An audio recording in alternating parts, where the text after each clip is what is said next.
Hello everyone. So today we are going to discuss piecemeal distribution of cash. Okay. So as I am catering to the rural area students, I will be speaking in English as well as Hindi language. Now this piecemeal distribution of cash is a topic from the subject financial accounting and which is useful for the SY BAF and SY BCom students. So let us begin with the piecemeal distribution of cash. As you can see here, the meaning of piecemeal distribution of cash. Now there are total four words here given, but we will divide this title into two parts. The first part is piecemeal. Now piecemeal means pieces, or we can say parts. We have to distribute something into pieces or parts.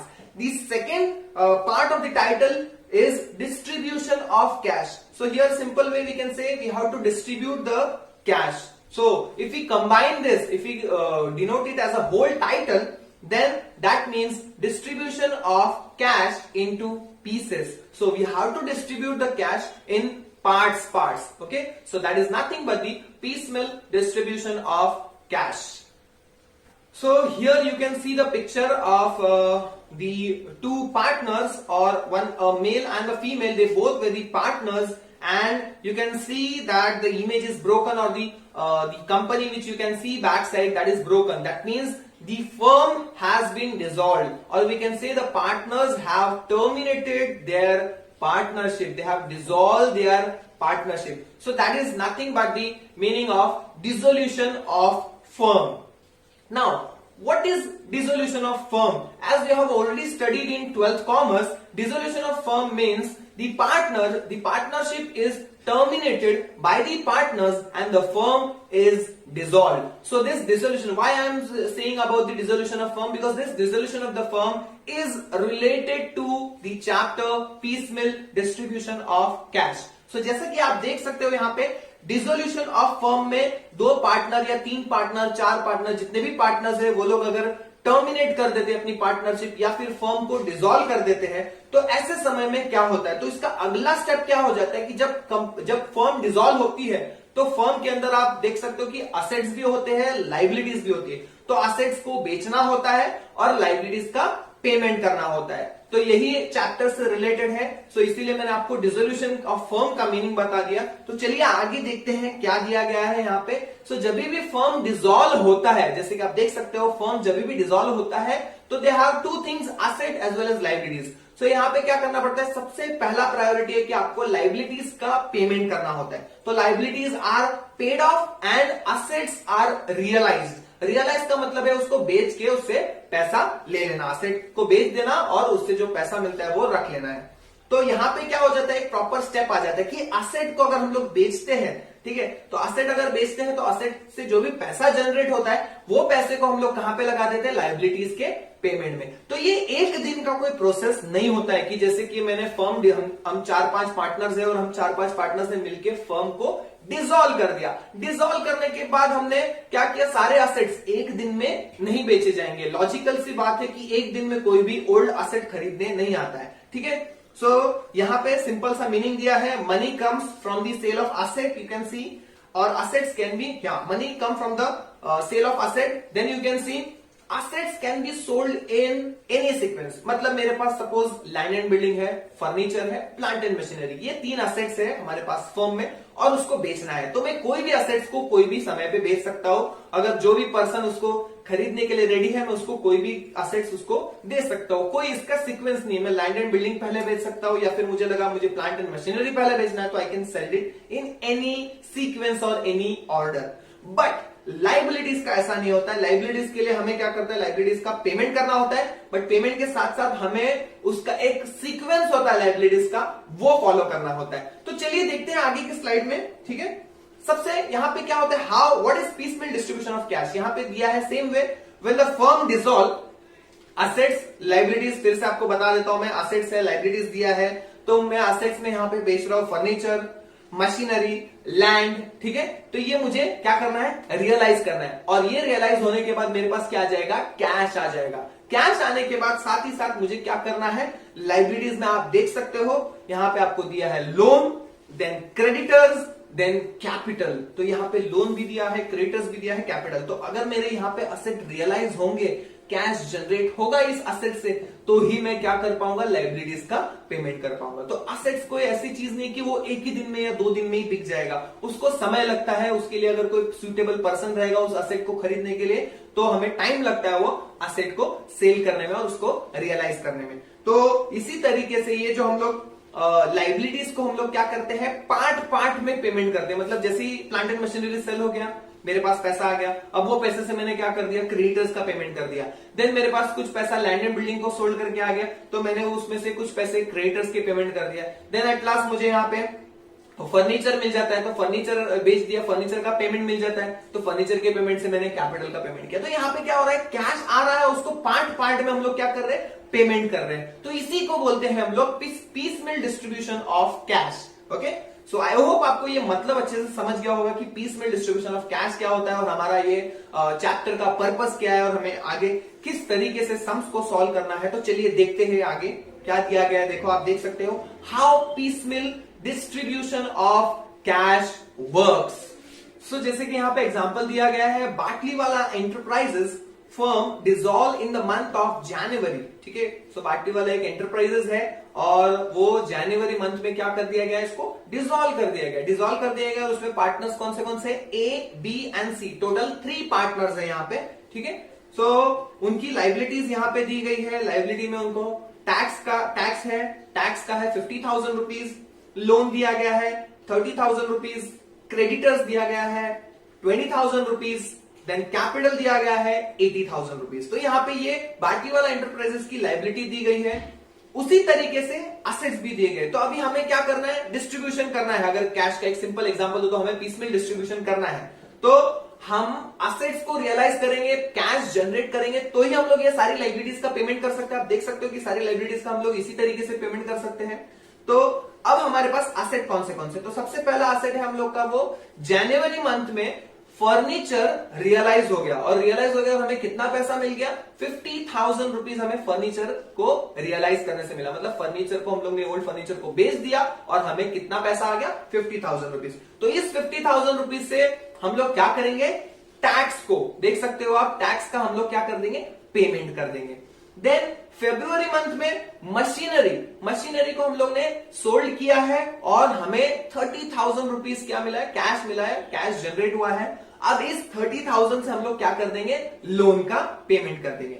Then same way मार्च में land को हम लोग ने cell किया है और उससे हमें 1 लाख रुपीज का यहाँ पे क्या हुआ है, कैश जनरेट हुआ है। तो 1 लाख रुपीज का हम लोग क्या कर देंगे, इसमें से क्रेडिटर्स को 20,000 पे कर देंगे। देन कैपिटल को 80,000 पार्टनर्स को डिस्ट्रीब्यूट कर देंगे। तो इस तरीके से ये पीसमेल डिस्ट्रीब्यूशन ऑफ कैश वर्कआउट होता है। ओके, अब जैसे कि मैंने आपको बताया कि असेट को कोई भी ऑर्डर में बेचा जा सकता है, कोई भी सीक्वेंस में बेचा जा सकता है, बट लाइबिलिटीज के प्रॉपर सीक्वेंस होते हैं। लाइबिलिटीज को एक प्रॉपर सीक्वेंस में ही पे किया जाता है। तो देखते हैं हम लोग यहाँ पे पीसमेल डिस्ट्रीब्यूशन ऑफ कैश, ये जो चैप्टर के रिलेटेड हम लोग क्या करेंगे, लाइबिलिटीज का क्लासिफिकेशन कर सकते हैं। तो देखते हैं यहाँ पे क्लासिफिकेशन ऑफ लाइबिलिटीज में सबसे पहला दिया है एक्सटर्नल लाइबिलिटीज। एक्सटर्नल लाइबिलिटीज मतलब ये बाहर की लाइबिलिटी होती है, मतलब बाहर के लोगों को पेमेंट पहले करना होता है। Then the second is internal liabilities. ठीक है, तो ये हमारी जो इंटरनल लाइबिलिटी, मतलब पार्टनर ने लोन दे दिया है अपने ही फर्म को। सपोज मैं एक पार्टनर हूं एक फर्म में और उस फर्म को मैंने क्या कर दिया, और 1 लाख रुपए पैसा मैंने दे दिया, कैपिटल के अलावा मैंने 1 लाख रुपए और दिया है फर्म को बिजनेस करने के लिए। तो मैंने एक टाइप का मेरे ही फर्म को लोन दिया है। तो इंटरनली एक पर्सन ने अगर लोन दे दिया है या कोई लाइबिलिटी बढ़ गई है इंटरनल पर्सन की वजह से, तो उसे हम कहते हैं internal liabilities. Then the third is capital of the partners. तो यहाँ पे कैपिटल अकाउंट्स है, तो कैपिटल अकाउंट मतलब जो भी पार्टनर्स ने कंट्रीब्यूट किया गया है कैश पहले फ्यूचर में, पास्ट में, उसका भी, वो भी एक टाइप की लाइबिलिटी हो जाती है। तो टोटल 3 हम लोग ने देखा, external liability, internal liability and capital account. तो ये हो गई हमारी क्लासिफिकेशन ऑफ लाइबिलिटीज। तो चलिए देखते हैं आगे अब हमें क्या करना है। एक्सटर्नल लाइबिलिटीज में क्या क्या आ जाता है। यहाँ पे एक्सटर्नल लाइबिलिटीज में सबसे सिंपल, सबसे पहले आ जाता है हमारा प्रेफरेंशियल लाइबिलिटीज। यहाँ पे 2 टाइप दिए गए आपको, पहला दिया है प्रेफरेंशियल लाइबिलिटीज और सेकंड टाइप दिया गया है अदर लाइबिलिटीज। तो एक्सटर्नल लाइबिलिटीज को थोड़ा डिटेल में देख लेते हैं कि कौन सी आइटम्स आ जाती है एक्सटर्नल लाइबिलिटीज में। तो सबसे पहले आप देख सकते हो गवर्नमेंट ड्यूज। तो गवर्नमेंट ड्यूज क्या रहेंगे यहाँ पे? तो यहाँ पे रहेगा income tax, municipal tax, GST. तो ये सब जो टैक्स की पेमेंट्स करने होते हैं तो वो हो जाता है गवर्नमेंट ड्यूज, तो उनको पहले पेमेंट करना होता है। Then employees dues. Employee due मतलब जैसे कि हम लोग 3 पार्टनर है और हम 3 पार्टनर बिजनेस चला रहे हैं, फर्म चला रहे हैं और हमने 2 लोगों को काम पे रखा है, तो उनको हम लोग सैलरी देते हैं, तो उनको भी पेमेंट करना बहुत जरूरी है, तो वो हो गए हमारे एम्प्लॉइज ड्यूज। तो ये आ जाता है प्रेफरेंशियल लायबिलिटीज में। Then the last is realisation expenses. तो यहाँ पे आप देख सकते हो कि जो हम लोग फर्म को डिसॉल्व करते हैं, फर्म को बंद करते हैं, क्लोज डाउन करते हैं फर्म को, तो वो फर्म क्लोज डाउन करते वक्त जो कुछ खर्चे होते हैं उसे हम कहते हैं रियलाइजेशन एक्सपेंसेस। और वी कैन से कोई भी असेट मैंने बेच दिया है तो असेट बेचते वक्त जो भी खर्चा होता है वो सब रियलाइजेशन एक्सपेंसेस में काउंट होता है। तो ये हमारी हो गई प्रेफरेंशियल लायबिलिटीज। देन देखते हैं हम लोग यहाँ पे अदर लायबिलिटीज आपको दिया है। अदर लायबिलिटीज में आपको सिक्योर्ड लायबिलिटीज दिया है। सिक्योर्ड लायबिलिटीज मतलब क्या होती है कि जैसे कि एग्जांपल ले सकते हैं बैंक लोन। बैंक लोन जैसे कि मैंने बैंक से लोन लिया है, अब मुझे लोन का पेमेंट करना है, तो ये क्या हो गया? सिक्योर्ड लायबिलिटीज, क्योंकि वो बैंक से सिक्योर्ड है, बैंक मुझसे कभी भी आके पैसे कलेक्ट कर सकते, तो बैंक को मुझे पहले पेमेंट करना है। देन आ जाती है अनसिक्योर्ड लायबिलिटीज। अनसिक्योर्ड मतलब क्या है कि जैसे कि मैंने किसी फ्रेंड से लोन लिया है या मेरे क्रेडिटर्स हो गए, ये सारे अनसिक्योर्ड लायबिलिटीज, मतलब कोई बॉन्ड वगैरह लिखा गया नहीं है, कुछ भी इतना सिक्योरिटी नहीं रहता है उसमें, तो उसे हम कहते हैं अनसिक्योर्ड लायबिलिटीज। तो ये हो गया हमारा एक्सटर्नल लायबिलिटीज। तो एक्सटर्नल लायबिलिटीज में हम लोग ने देखा प्रेफरेंशियल लायबिलिटीज होता है और सेकंड अदर लायबिलिटीज होता है। तो प्रेफरेंशियल लायबिलिटीज में हम लोग ने गवर्नमेंट ड्यूज देखा, एम्प्लॉय ड्यूज देखा और रियलाइजेशन एक्सपेंसेस देखा। देन यहाँ पे अदर लायबिलिटीज में हम लोग ने देखा सिक्योर्ड लायबिलिटीज और अनसिक्योर्ड लायबिलिटीज। तो ये हमारे एक्सटर्नल लायबिलिटीज होते हैं। Then the next is internal liabilities. अब इंटरनल लायबिलिटीज में क्या आ जाता है, जैसे कि मैंने आपको एग्जांपल दिया लोन फ्रॉम पार्टनर्स, मतलब पार्टनर ने ही अपने फर्म को लोन दे दिया, पार्टनर ने ही अपने बिजनेस को लोन दे दिया, तो ये इंटरनल लायबिलिटी होती है। तो इसका प्रेफरेंस सेकंड में लगता है, मतलब पहले आपको जो भी एसेट रियलाइज होंगे उससे आपको क्या करना पड़ेगा? एक्सटर्नल लायबिलिटी का पेमेंट करना पड़ेगा, फिर उसके बाद अगर पैसे बच जाते हैं तो आप क्या करोगे? इंटरनल लायबिलिटीज का पेमेंट कर दोगे। सो ये हो गया हमारा इंटरनल लायबिलिटीज। देन आ जाता है third type, third classification, that is capital accounts. अब पैसा अगर और बच जाता है एसेट रियलाइज करने के बाद, और भी पैसा अगर हमारे पास बच गया है तो वो पैसे को हम लोग क्या करते हैं? कैपिटल अकाउंट्स में बांट देते हैं। जैसे कि जो पार्टनर ने पास्ट में जो भी कैपिटल कंट्रीब्यूट किया है, सपोज एबीसी आर पार्टनर्स, तो एबीसी ने अपने कैपिटल कैश बिजनेस के अंदर कंट्रीब्यूट किया है, तो उन्हें उनका कैश रिटर्न दे दिया जाता है। अगर एसेट रियलाइज हुए हैं और एक्सेस पैसा है तो ये सारे कैपिटल अकाउंट का पेमेंट हो जाता है। तो जैसे कि आप देख सकते हो स्क्रीन में पार्टनर्स का capital, that is partners A B and C को, जैसे कि एग्जांपल दे रहा हूं मैं, एबीसी को पेमेंट कर दिया जाता है अगर कैश एक्सेस में है तो। ठीक है, तो ये हमने देख लिया क्लासिफिकेशन ऑफ लायबिलिटी। देखा पहला वाला external liabilities, then internal liabilities and then the third is capital account. ठीक है, अब मैंने आपको जैसे बताया कि लायबिलिटीज का एक सीक्वेंस होता है, तो चलिए सीक्वेंस हम लोग डिटेल में देख लेते हैं कि किस तरीके से लायबिलिटीज का ऑर्डर ऑफ पेमेंट क्या होगा, मतलब सबसे पहले किसका पेमेंट करना है। सो आप देख सकते हो ऑर्डर ऑफ पेमेंट आपको दिखा दिया गया है। ऑर्डर ऑफ पेमेंट में सबसे पहले हम लोग रियलाइजेशन एक्सपेंसेस का पेमेंट कर देंगे, मतलब जो हम लोग ने फर्म डिसॉल्व किया, डिसॉल्व करते हुए एसेट को रियलाइज करते हुए जो भी खर्चे हो रहे हैं वो खर्चे हमारे रियलाइजेशन एक्सपेंसेस होते हैं, तो उसका सबसे पहले पेमेंट होता है। ठीक है, तो वो रियलाइजेशन एक्सपेंस हो गए। देन उसके बाद हम लोग पेमेंट करेंगे गवर्नमेंट ड्यूज, दैट इज ये हमारा एक्सटर्नल लायबिलिटीज का पार्ट है। जैसे मैंने क्लासिफिकेशन में आपको बताया, तो गवर्नमेंट ड्यूज में क्या क्या पेमेंट करना होगा? Income tax, GST, municipal tax, तो ये पेमेंट करना है। Then the third is employees dues, मतलब जो एम्प्लॉय हमारे फर्म में काम कर रहे हैं तो उनको सैलरी देना, वेजेस देना, उनका प्रोविडेंट फंड क्लियर करना, तो ये सारी चीजें एम्प्लॉइज ड्यूज में पेमेंट करना है। Then third party liabilities. अब थर्ड पार्टी लायबिलिटीज में यहाँ पे bills payable, creditors, bank loan, overdraft, Mrs A's loan account. ठीक है, तो ये सारे लोगों को हम लोग को पेमेंट करना है, ये हमारा फोर्थ ऑर्डर रहेगा। Then fifth order, fourth order के अंदर ही अभी हम लोग यहाँ पे क्लासिफिकेशन और कर देंगे कि जो थर्ड पार्टी लायबिलिटीज होती है उसमें दो तरीके की लायबिलिटी होती है। एक होती है secured liabilities, that is secured liabilities में हम लोग बैंक लोन बोल सकते हैं क्योंकि वो बहुत ही सिक्योर्ड होता है। ठीक है, देन अनसिक्योर्ड लायबिलिटीज जैसे कि बिल्स पेबल हो गया, क्रेडिटर्स हो गया। तो ये बिल्स पेबल क्रेडिटर्स ये अनसिक्योर्ड होते हैं, तो ये थर्ड पार्टी लायबिलिटीज का क्या हो गया, क्लासिफिकेशन मैंने बता दिया। तो पेमेंट आपको थर्ड पार्टी लायबिलिटीज के अंदर भी आपको क्या करना है, सबसे पहले प्रेफरेंस आप किसको दोगे, बैंक लोन को दोगे, या तो हम लोग बोल सकते हैं सिक्योर्ड लायबिलिटीज को पेमेंट करोगे पहले, और उसके बाद आप थर्ड पार्टी लायबिलिटी के अंदर सेकंड जो रहेगा वो अनसिक्योर्ड लायबिलिटीज का पेमेंट करने वाले हो। Then the next is loan from partners। तो अगर फर्म ने लोन लिया है अपने ही पार्टनर से, मतलब अपने फर्म के ही पार्टनर से लोन अगर लिया गया है तो उसका पेमेंट होगा। देन उसके बाद लोन फ्रॉम पार्टनर्स में ए बी सी का लोन, जैसे कि जो भी पार्टनर्स हैं उनका लोन अगर लिया रहेगा, उनसे लोन लिया रहेगा फर्म ने, तो फर्म उनको पे कर देगी। देन वो होने के बाद सबसे लास्ट आ जाता है पार्टनर्स कैपिटल। तो पार्टनर्स कैपिटल मतलब जो भी अभी पार्टनर का जो कैश कंट्रीब्यूट किया गया in the form of capital, अगर पैसे बच जाते हैं तो उनको भी पे कर देना है। तो ये ऑर्डर हो गया। तो सबसे पहला ऑर्डर फिर से मैं बता रहा हूं, realisation expenses, government dues, then employ dues, third party liability. Third party liability के अंदर आ जाता है secured liabilities, unsecured liabilities, then loan from partners, and the last is capital account, that is capital of the partners, A B C we can say. Okay, so ये हो गया हमारा order of payment. ठीक है, अब क्या होगा अगर एक ही कैटेगरी में मुझे पेमेंट करना है, मतलब एक ही कैटेगरी में दो लायबिलिटी का पेमेंट करना है। तो सपोज यहां पे मुझे अगर पेमेंट करना है गवर्नमेंट ड्यूज, तो गवर्नमेंट ड्यूज में मुझे इनकम टैक्स और जीएसटी दोनों सेम कैटेगरी में आते हैं, इनकम टैक्स भी पे करना है, जीएसटी भी पे करना है। ठीक है, तो अगर मुझे दोनों को पे करना है और मेरे पास पैसे अगर कम है, तो ऐसे समय में किसको देने का, इनकम टैक्स को पहले प्रेफरेंस देने का या जीएसटी को प्रेफरेंस देना है? सवाल ये उठ जाता है। तो इनकम टैक्स को भी नहीं दोगे, जीएसटी को भी प्रेफरेंस है, प्रेफरेंस किसी को नहीं देना है, बिकॉज वो एक ही कैटेगरी की लायबिलिटी है,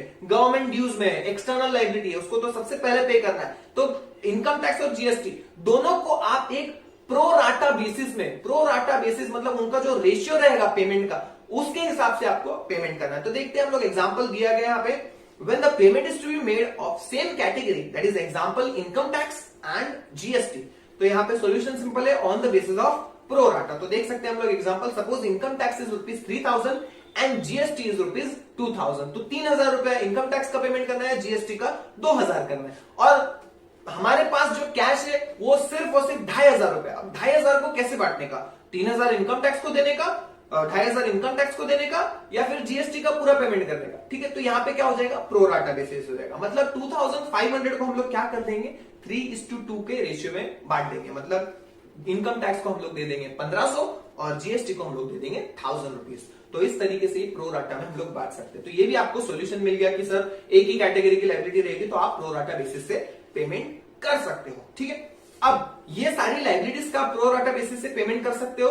ठीक है, बट कैपिटल का पेमेंट प्रो राटा बेसिस पे नहीं होता है। तो चलिए देखते हैं, आगे की स्लाइड में दिया गया आपको कि when the distribution of cash is among the partners, मतलब पार्टनर को देना है हमें 50,000 रुपीज और हमारे पास है अभी सिर्फ 25,000 रुपीज कैश। अभी उसके बाद कोई कैश मिलने वाला, बिकॉज सारे एसेट्स सोल्ड हो चुके हैं, मतलब यहाँ पे हमारा लॉस हो गया है। ठीक है, तो 25,000 हमें बांटना है और पार्टनर का कैपिटल है 50,000 तीनों का मिला के।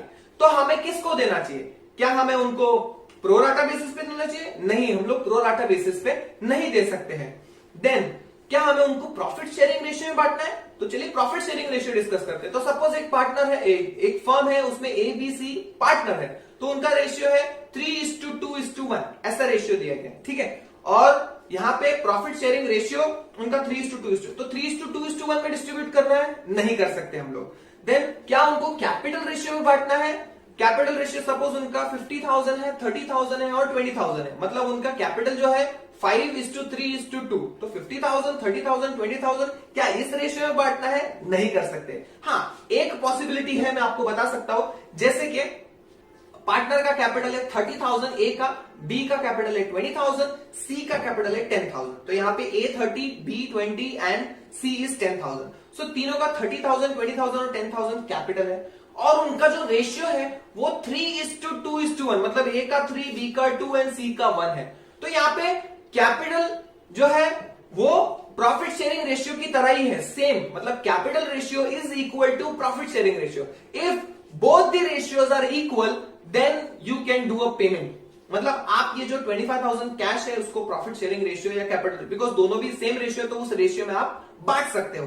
बट प्रॉब्लम यहां पे आ जाती है कि अगर प्रॉफिट शेयरिंग रेशियो अलग है कैपिटल रेशियो से, then there is a problem. तो सवाल ये उठ जाता है कि प्रॉफिट शेयरिंग रेशियो में बांटना है या कैपिटल रेशियो में बांटना है। तो ये जो है ये है, अभी आज मैंने आपको एक थियोरिटिकल पार्ट ही बताया है। मैं नेक्स्ट वीडियो में आपको इसका प्रैक्टिकल कन्वर्ट करके बताऊंगा कि प्रॉफिट शेयरिंग रेशियो में अगर हम लोग बांटते तो क्या हो रहा है, पार्टनर्स का नुकसान हो रहा है या फायदा हो रहा है, ये हम लोग इलस्ट्रेटिव एग्जांपल के थ्रू डिस्कस करेंगे। या हम लोग कैपिटल रेशियो में बांट रहे हैं तो किस तरीके से उसका फायदा हो रहा है, नुकसान हो रहा है, क्या हो रहा है, वो हम लोग इलस्ट्रेटिव एग्जांपल से डिस्कस करेंगे नेक्स्ट वीडियो में। तो thank you so much for watching my video. अगर आपको ये वीडियो अच्छा लगता है, आपको अच्छे से समझ गया है, तो आप लाइक करना ना भूलें and do subscribe my channel to get more videos on the upcoming topics. Thank you so much. जय हिंद।